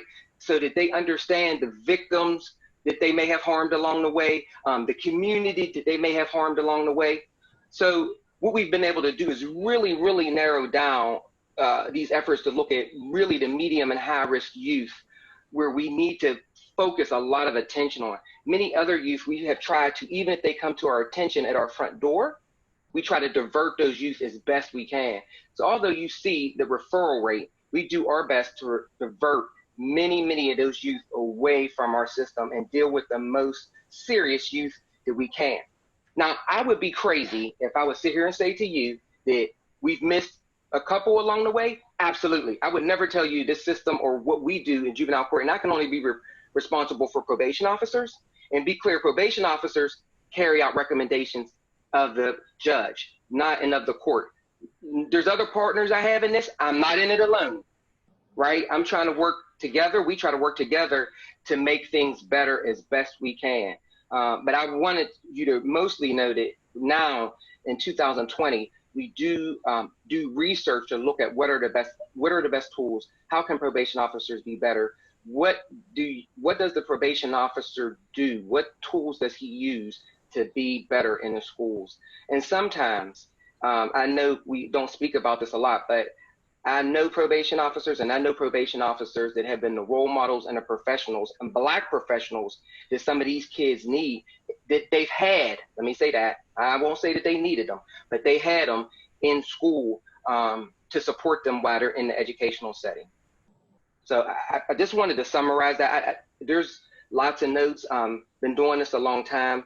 Can speak numbers to you all day. I've clearly heard stuck in cages. That's going to ring with me. I have it. I heard it. I don't, by no means would I ever want a young person to feel that way. And many of our probation officers would not want that as well. So we at Juvenile Court are absolutely open to making any change that we need to be supportive as part of a team inside the school. And that's what we did when we started in schools in 1990 is how can we be better part of a team to help youth? How can we help CYF? How do we work with CYF? How do we work with teachers? How do we work with the student and their family and the victim and keep the community safe all together? Thanks so much. I appreciate you all. Thank you, Kim. So this has been decades of work that has been going on. I want to switch over to Tiffany Sizemore, and Tiffany is at the Juvenile Law Clinic at Duquesne University to share with us a bit of an alternative perspective to Kim. So one of the points that advocates often make is that the very presence of police and probation officers in school can be problematic. Do you share that point of view, and why? What do you see on the ground working with young people? I do share that perspective very much so. And I want to talk a little, just directly address what Kim said. Kim is working, the court, juvenile court has done some really good progressive work towards the kids who end up in their system, right? The kids who actually end up in court. We have a very good president judge in Allegheny County who is straight out of family court, who I think understands the needs of Black kids. And juvenile probation has engaged with many local, statewide, and national programs and curricula that attempt to help reduce disparities, okay? But those are kids who actually end up in court, and there's a lot more that we can do to prevent kids from getting to court in the first place. There are still too many kids ending up in court or in court processes, including pre-court or out-of-court diversion programs. There are still too many kids who are being pushed into the system for normal adolescent behavior that white children do not get prosecuted for. The fact, when God had discussed the disorderly conduct statute in this state, this is clearly, in my opinion, a statute that was not written with kids in mind, because if you look at the list of things that constitute guilt for disorderly conduct, you're basically describing a teenager. Tumultuous behavior, unreasonable noise, obscene languages or obscene gestures, creating a hazardous or offensive condition. Like, this is what teenagers do. And it's a normal part of adolescent development. So these kids, most of these kids, the vast majority, almost none of these kids should be being charged with disorderly conduct. And almost no white kids are being charged with disorderly conduct. And so, of course, there's been lots of conversations, especially around Black girls, about cultural competence with teachers and administrators, and what is, obscene, what is unreasonable noise, right?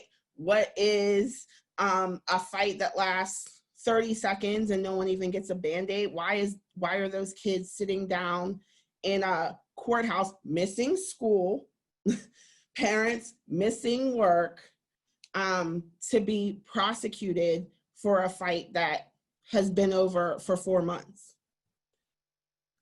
So there's too many kids coming into the system. So school fights with very minor injuries, something that we see regularly in juvenile court, or with no injuries. Vandalism, school vandalism, right? Things, breaking things or writing on things. We see a lot also. I have 3 clients in the clinic who are all children with disabilities and who have multiple cases, and those cases have only arisen from Pittsburgh Public Schools. The only contact that they have with the system is because PPS is prosecuting them for behaviors that are manifestations of their disabilities. So we know that the school to prison pipeline affects children with disabilities disproportionately, and Black and brown children disproportionately. There's an upcharging that goes on. This is not on probation. Probation writes the charges up as the police give them to them, but it's, many people know, but I'll say it again, that in Pennsylvania, children or anyone can be charged with a felony level aggravated assault if a person, a school employee, and a whole other list of enumerated people are involved, even if those people are not directly touched, even if there's no physical contact. Something that would be a simple assault, something that would be a minor offense, is upgraded to a felony aggravated assault simply because a school employee is involved. So a teacher breaks up a fight and they accidentally get pushed. when they're breaking up the fight. Every kid who's involved in the fight gets charged with felony aggravated assault. Things that have happened, so I'm talking about cases that I've seen and I see. I've represented 3 different 18-year-old students coming out of PPS who were arrested in school and sent to Allegheny County Jail, 2 of whom were Black girls, seniors in high school. They don't get any, to the extent that family court and juvenile court is providing services, there's no services, there's just a record that now these kids, because they are 18, seniors in high school, have to live with for the rest of their lives. And Pittsburgh School Board Police are showing up to court to actively prosecute these kids. They are not showing up and saying, listen, you know, I just wanted, not that this would be appropriate, but I just wanted to scare this kid.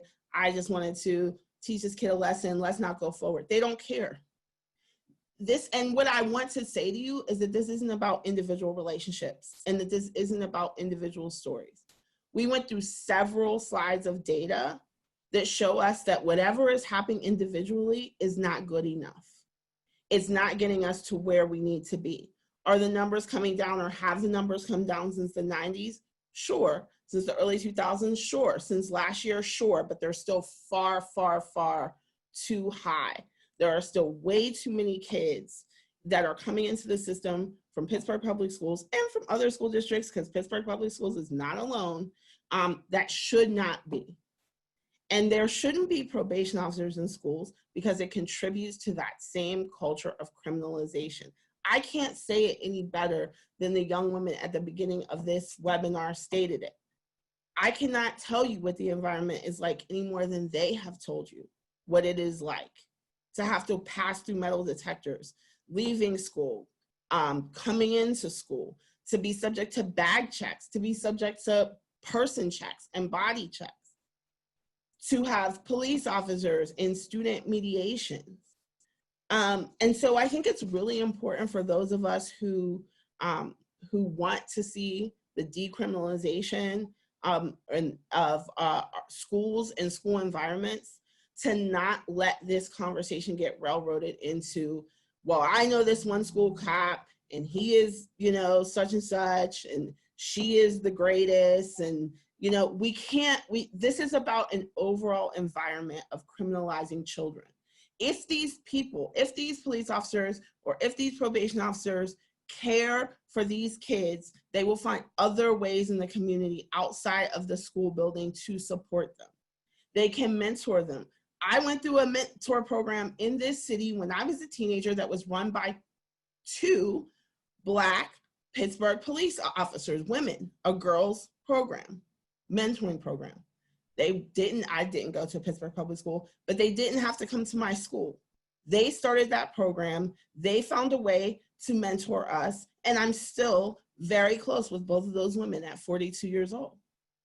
So we cannot allow this conversation to be derailed by individual stories. We cannot allow the Pittsburgh nice mentality to back us down. The numbers are what they are, and there is no changing them. Pittsburgh Public Schools is doing a terrible job. They are fueling the school to prison pipeline in this region. And if they step up to the plate and do the right thing, believe me, these suburban school districts are gonna follow suit that have majority Black populations in their students. Pittsburgh Public Schools has a moment right now to be courageous. And all I can say is that I hope they take it. Thank you so much for that, Tiffany. Especially thank you for that nuance that you provided around the differences between the court, probation, and police, and how we need to just have that differentiation as we're talking about how we're transforming the school system and policing. So thank you. We've talked a lot about what the issue is. So let's get to what we want to see. And I know we have questions in the chat box, but one more question before we get there is for Dr. Venus Evans Winters, because on this topic of a plantation education, we want to know what are the programs and practices that are necessary to create schools that are trauma-informed and, as you say, culturally responsive. So what are we heading towards? So what does it look like to reimagine schools? And first of all, hats off to Tiffany for president. What that looks like is removing all state actors, in particular police officers, probation officers, etc. I think, and I put this in the chat, I think people forget about the history of racial violence in this country.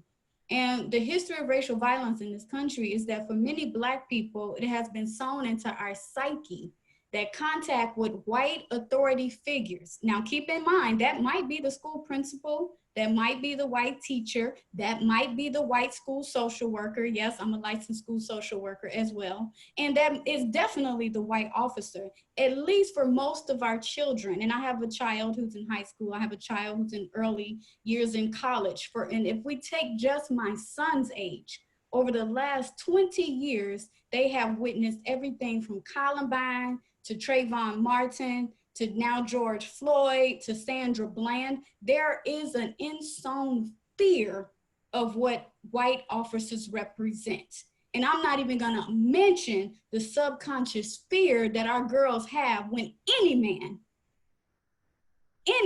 is put into their space, let alone to make an arrest in a school where it's supposed to be a site for learning.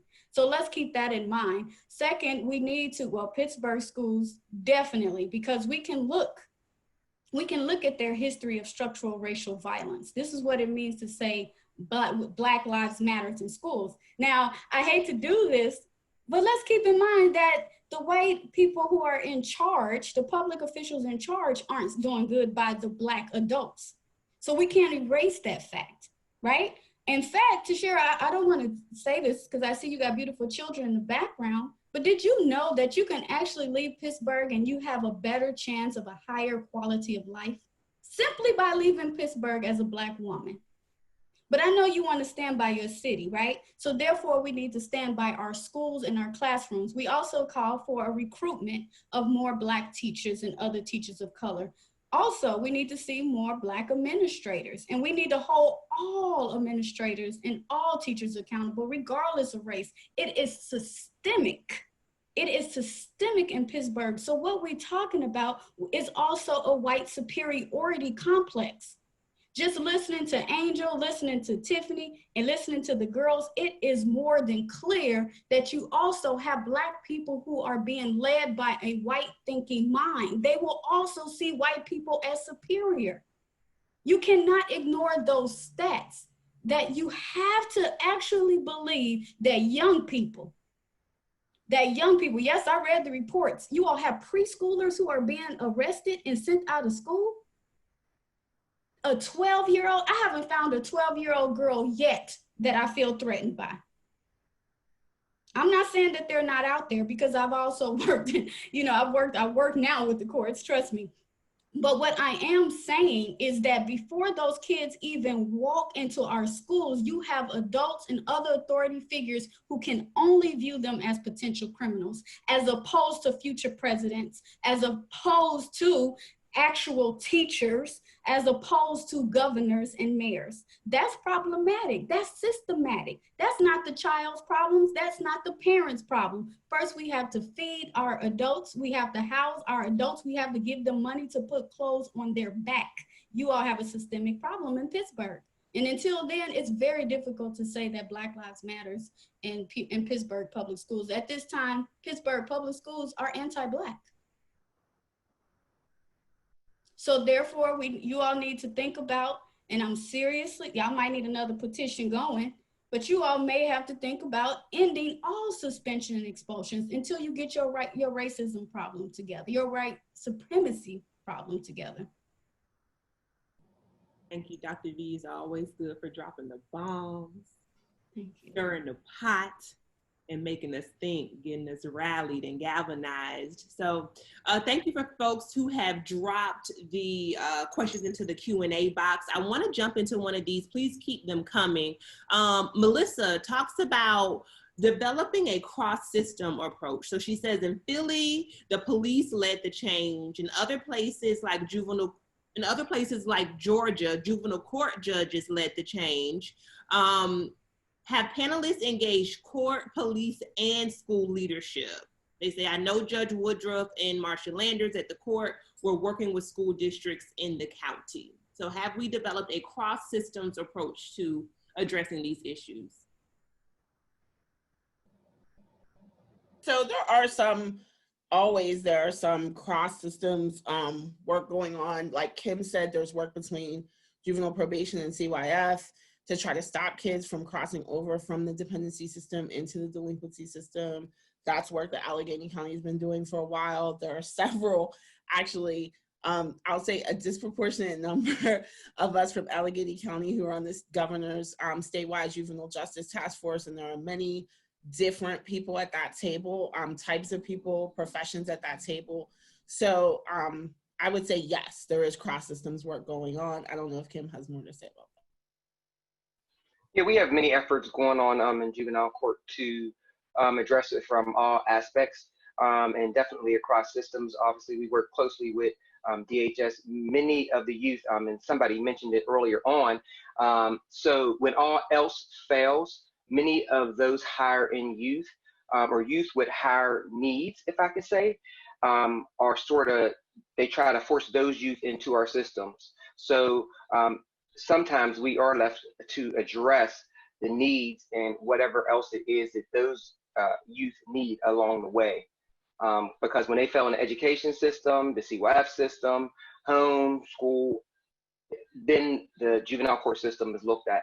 So we do our best to collaborate and work with, again, DHS, CYF systems to collaborate and work with the family as well.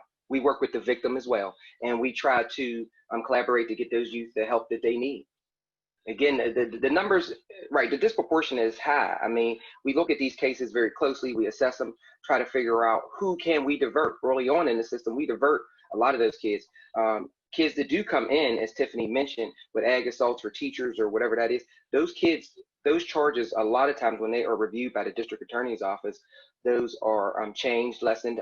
POs don't just blindly close their eyes and say somebody wrote something and rewrite that. We do our best to divert those kids. So we do. Judge Woodruff has a big educational push as well. He's looking to start something around education. Juvenile court themselves, us, we have actually hired an educational coordinator so that we can start looking more closely at IEPs and look specifically at these youth that are involved in coming through the school systems, not just the Pittsburgh Public Schools, but any school. So we have our own educational coordinator, and we are looking at a lot of that data to see what type of youth are coming through and what that looks like and what help can we get those youth that they need and how do we divert those youth from our system. Thank you, Kim. Can I just add real quick?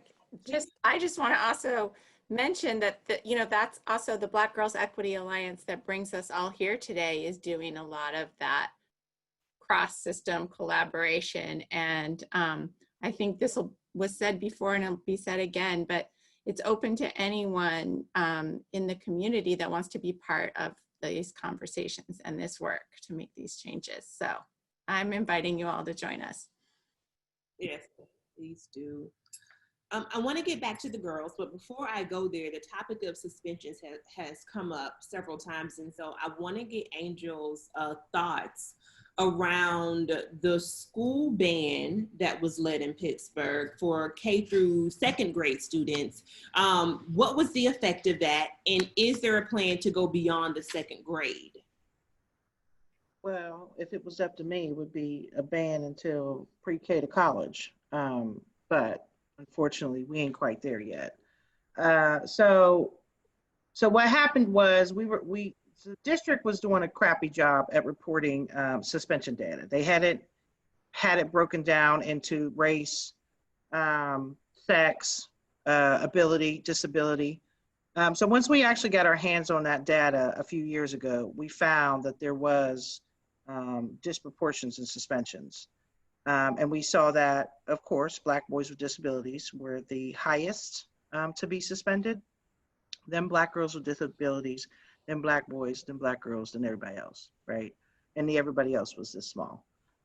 So, once we got that information, we use it as an organizing tool to educate parents, because what we also do is do supportive services, which we're not funded to do, where we assist families that are dealing with school push out, long-term suspensions, expulsions. You know, Tiffany is swimming in her ears in those cases a lot of times. And so we understood that this was a systematic problem, and we had to change it at that level. So we actually got the school board to adopt this policy where you couldn't suspend pre-K to second grade for nonviolent offenses. Now, overall, suspensions have gone down since we passed this a few years ago. But the tricky part is now they are trying to label kids as more violent from pre-K to second grade as their like loophole, right? And so we also, out of that suspension ban, we said, well, you all need to create some kind of committee so we can do a deep dive into this code of conduct book to think about the disciplinary practices and then come up with recommendations on supports. So we did a whole committee where it was principals, parents, teachers, administration staff. And we sat down and weeded through the policies and said, what type of supports do you need in your classroom? So the first thing you do is not referring the student out. So we have not gotten many of those supports from those recommendations. That is something that we still have to fight for. And I think that we need to do more of an audit of kind of where we are with suspensions before we move into increasing it to the 5th grade, because what we don't want to happen is kids be labeled as something else, and then kids also shoved in a room where they're also not getting their learning there. So I think it's a little bit more complex. I think we've learned a lot from the suspension ban, and moving forward, we definitely want to increase that ban, but we need to make sure that those services are there. Services, thank you.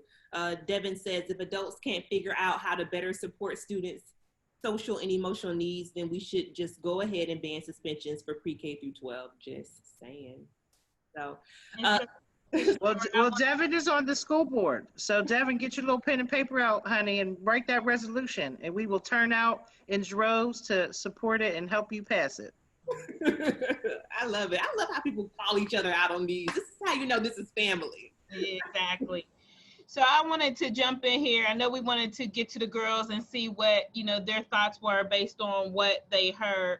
But I also want to kind of pull out, you know, bring up to our conversation the fact, and I think the girls talked about this a little bit in what they were saying about how teachers are the ones who are calling the school police or trying to get the kids out of their schools and out of their classrooms. And so one of the questions by Elise was around, you know, what advocacy is happening to hold the teachers unions accountable for their teachers perpetuating the school to prison pipeline by calling the police on students and insisting that charges be pressed.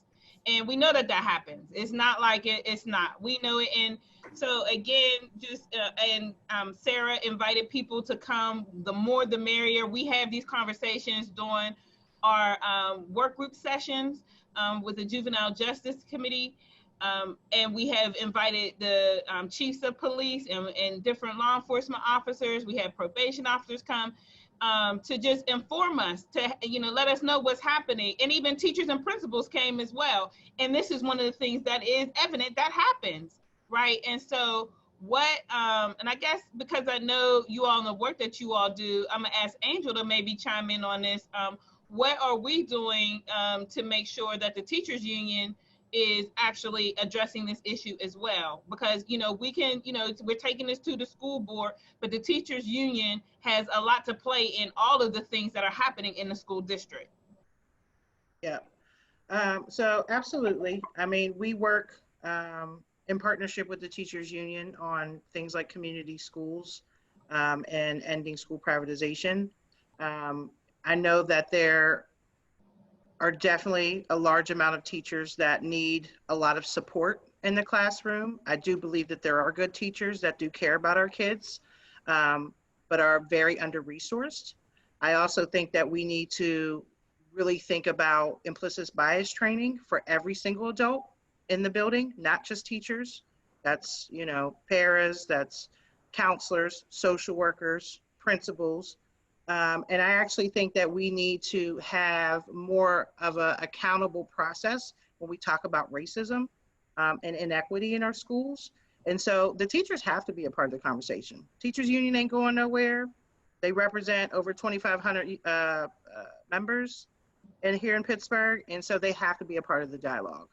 And in my experience, the only way that we actually have any opportunity and hope of change is when everybody's in the room and we talk about the really, really hard things that people don't want to talk about. And we could respect each other and respect and love our kids enough that we're going to come up with a plan. But we cannot do any more top down. This is a, I forget the little curriculum they have around racism. Like, it has to be even across the table. Parents respect it. Teachers need to respect parents and vice versa. So in my mind, opening up that dialogue where we invite teachers to that conversation and we actually say, no, this is an area of racism. No, this is an area of white supremacy tendencies. Like, this is what you are doing that's actually inappropriate and incorrect.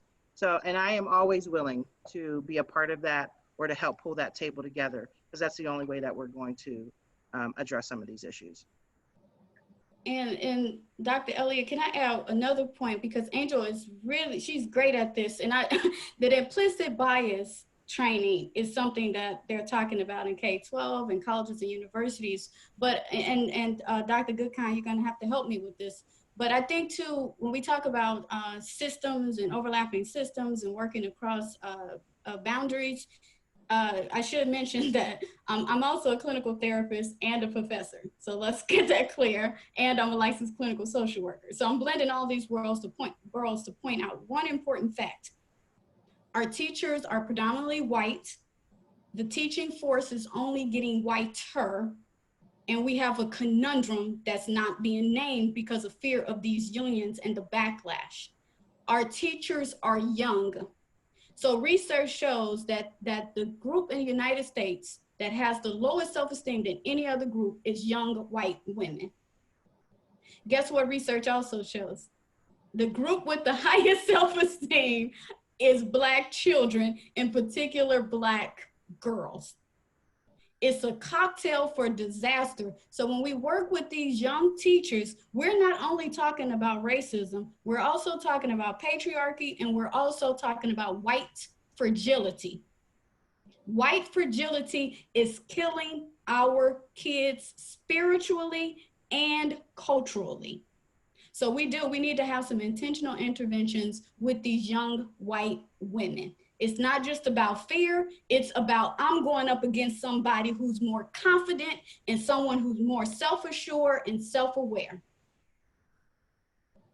Can I just add to that too, is like, there needs to be a real effort to recruit Black teachers and keep Black teachers, because nobody's really wanting to sign up to be a teacher right now. It's a really hard job. It's a really hard job, especially when you're under-resourced, right? That's like God's work. So, I mean, how do we start that dialogue of making sure that we have teachers? Because when I was in elementary school, every one of my teachers was Black, every single one. So we need to definitely shift that conversation about how we do recruitment, and to get, Black people in the education field is something that we need to add to the list of many things to do. Yes, I call for social workers for all white teachers. I'm just kidding. Not kidding. So Nia, did you have something to add? And I was just telling Miss Brittany that all these women are just so empowering. And then I was also saying, I definitely get where you guys are coming from. Everything. I'm just trying to sit here and take in more knowledge as you speak. And then I wanted to know also, are we gonna do the Q&A? So yeah, does anyone, I think we had looked through the questions to see if there was any specific questions for you all, for the young people, and I don't see anything that pops out. I don't know, Tashara, did you see any that pops out specifically to them? But I just wanted to ask you all, based on what you heard, all the different data points and just comments that were made, what thoughts do you have? We're about to wrap up. We only have like 5 minutes left. And because we started with you, I definitely want to end up with you. What are your thoughts about what you heard, and then what are some recommendations that you feel us adults need to take into consideration when we're looking at the needs of students in our school districts?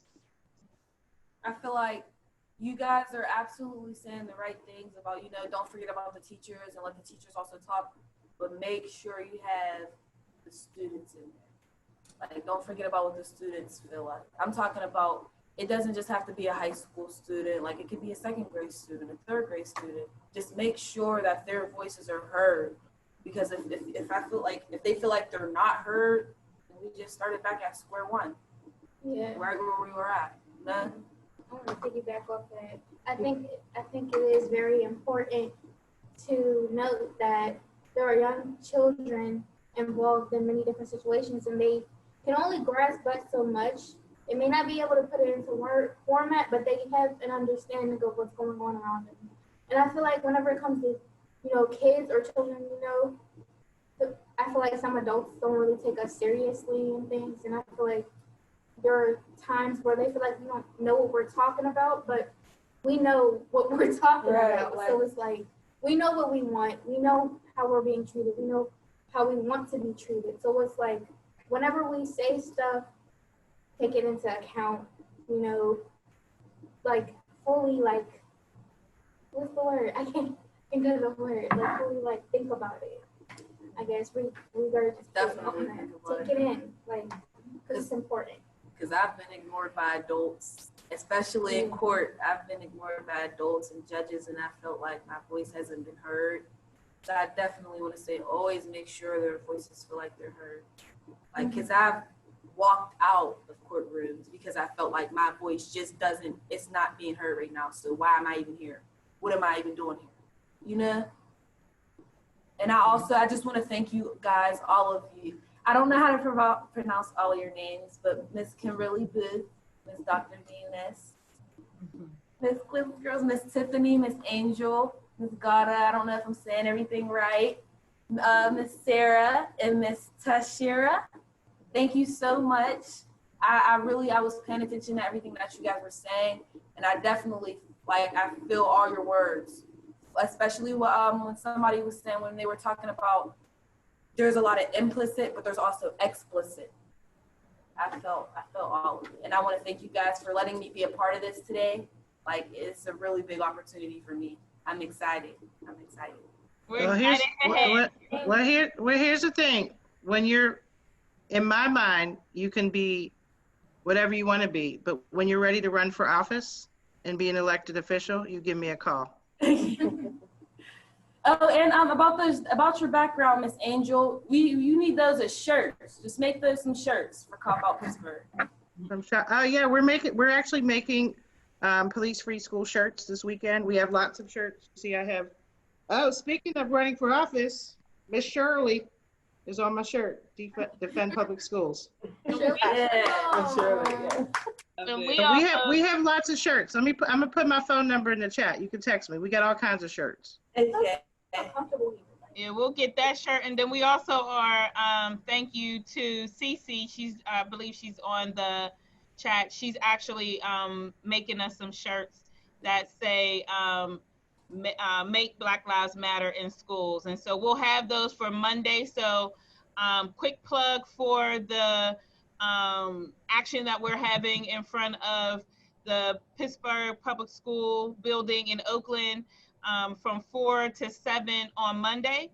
I also want to share my screen just to give you all some additional information on how you can get involved if you haven't already received the email from me. We also want to, make sure that any way that you can get involved, that you get involved. So let me share my screen quickly.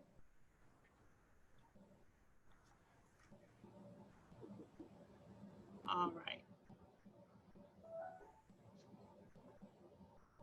Okay, can you all see that? Not yet. No? Now we can see it. Okay, thank you. So this is an email that was sent out yesterday that I sent out, and in it mentions how you can get involved.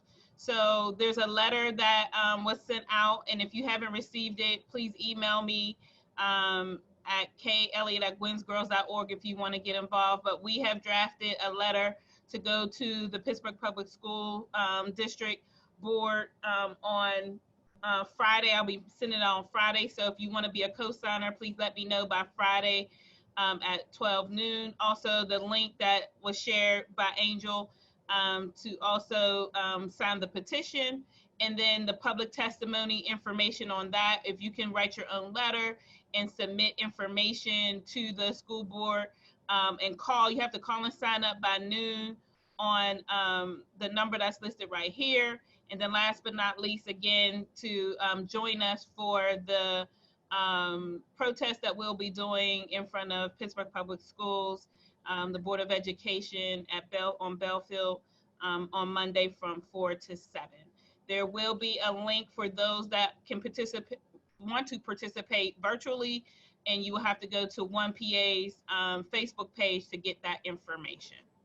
The other thing, Kathy, just to add, like they have until, it's a ridiculous process because of COVID, but they can call up until Monday at noon, but you also have to get your written testimony in an email before noon. Right, and so I have that on the sheet, as well as the all the information on the school district's website as well.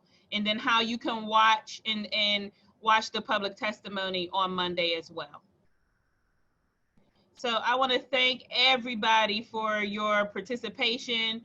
The obviously the young ladies that were a part of this, thank you all. So proud of you all, as well as the panelists. Thank you again for taking time. And so those of you that also attended and have been participating in the chat and the questions, thank you very much. So we will have another webinar in a month.